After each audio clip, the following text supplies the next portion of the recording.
It's never fun to make a video about purely bad news, but unfortunately, that is precisely what this video is.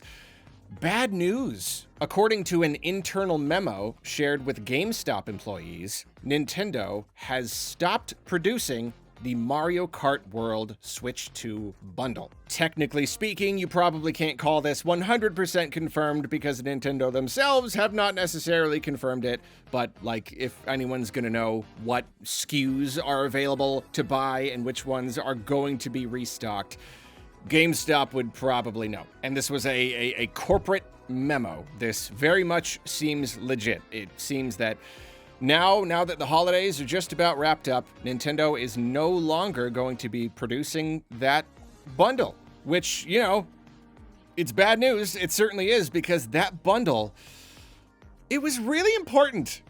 It was really, really important. You know, Switch 2 came out and yeah, this is kind of expensive, but hey, that bundle, you save 30 bucks. Not bad. Ooh, Mario Kart World, first $80 game from Nintendo. That's very, very expensive, but hey, you got that bundle. You save 30 bucks and the game's only 50 bucks. That's not bad at all. Amid all of this pricing discussion with Nintendo, the $30 savings of the Mario Kart World bundle, that was kind of like, that was the life raft, you know? that was the one thing we could cling to. The seas are so stormy, but hey, it could be worse. We could not have this life raft, but it seems that it is going away. And of course, we don't know what Nintendo's plans are. We don't necessarily know that this is gone forever. You know, I'm sure there will be more bundles in the future, but bundles do not always equal savings. Sometimes they're just, you know, games packed into a box with the price added on top. And also, like, if not Mario Kart, then what? You know, like Nintendo's Mario Kart 8 Deluxe bundle for the original Switch. That was their bundle. Like, obviously things changed up with the release of subsequent models of Switch, but like, that was the bundle. That was their primary bundle 99% of the time. That was what they were putting on shelves. That was what they were pushing in front of people. That was what they were sometimes discounting, especially for the holidays. If not a Mario Kart bundle, then what? I just did a video on how I'm like basically certain that the price of the Switch 2 is going to go up in 2026. So I apologize. A lot of the videos coming out in the last couple of days, they're all about kind of the same stuff. So there's some repeated stuff here and there. So yeah, I'm not going to go into the entire thing. Super duper short version, huge shortages of tech computer components happening again, RAM in particular, AI kind of screwing everything up. They're building all these massive data centers, and so there's not enough stuff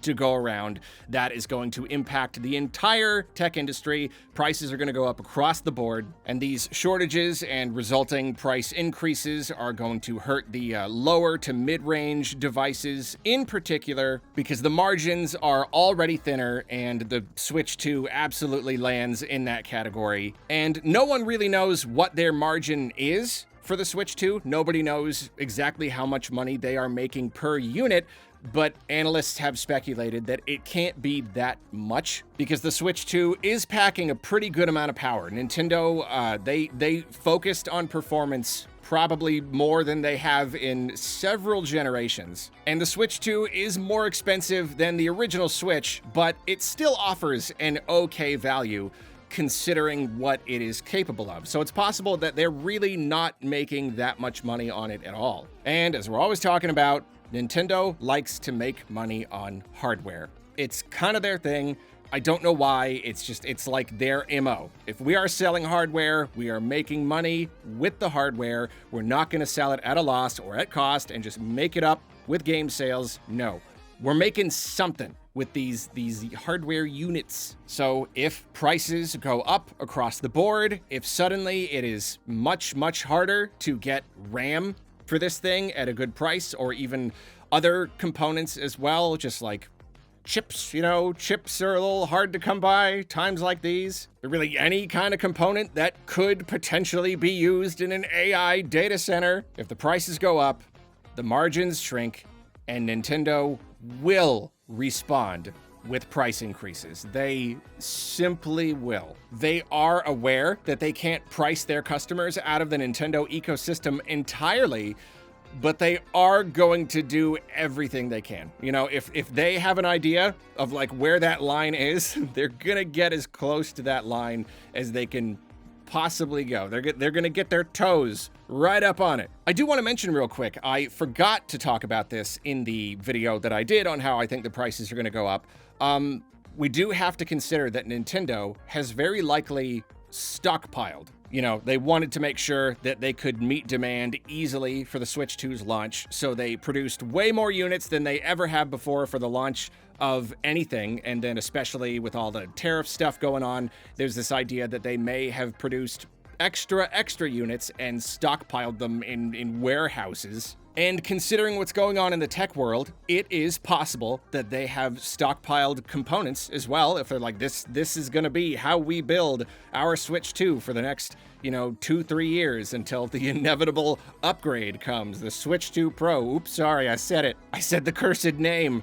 It could be that they just got as many of them as they possibly could. Maybe that wasn't an option. I doubt that it is as simple as going to the RAM store and just saying like, we'll take an extra 20 million, please. It doesn't really work that way. And that's exactly why we are in this kerfuffle concerning tech shortages. Cause like you can't just ramp things up. You can't just crank the lever up, shovel more coal in the furnace. We gotta get more RAM out. Like it doesn't work that way. So it's at least possible that Nintendo stockpiled a bunch of stuff, and so they'll still have units to sell for a while. And if they can continue to sell those units and make some kind of profit, maybe they won't need to raise the prices immediately, in theory. But even if that is true, obviously it's only gonna last so long. I still think price increases are absolutely inevitable, and I still really do expect them